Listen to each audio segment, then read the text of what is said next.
Let's prep some food for the week so I don't turn into a ravenous monster. We're going to start by setting the oven to 425.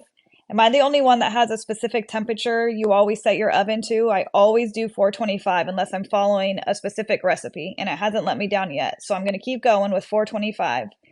And yes, I'm cutting this on a paper plate and not a cutting board. You can go ahead and yell at me. My family all does. I just hate doing dishes.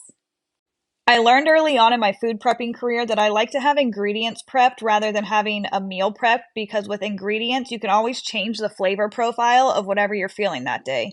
So I usually pick two veggies, two carbs, and a protein or two. This week I did zucchini and broccoli. So we're going to put olive oil and seasoning on the broccoli and we're going to cut the zucchini up and then we're going to prepare our chicken. We're going to season that too. I use like a mild seasoning because, like I said, you can change the flavor profile depending on what you do. Also, you can pick a different protein, but I really love chicken, so I usually just prep a bunch of chicken. For my first carb, I'm going to do some potatoes, so I cut those into chunks. And then I put those in a bag with some olive oil, and you can pick whatever seasonings you like. And then I close that up and I give it a good shake.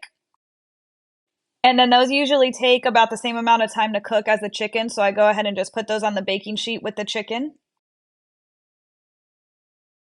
So into your oven, you have your chicken, potatoes, and broccoli. We're going to set the timer for 22 minutes, but I took the broccoli out, I think, after like 12 minutes. The potatoes and chicken definitely need 22 minutes. And for my other carb, I am cooking rice on the stovetop. And then I like to cook the zucchini on the stovetop as well because it adds a nice char to it. And there you have it. That only took about 30 minutes, and now you have ingredients on hand to have a successful week.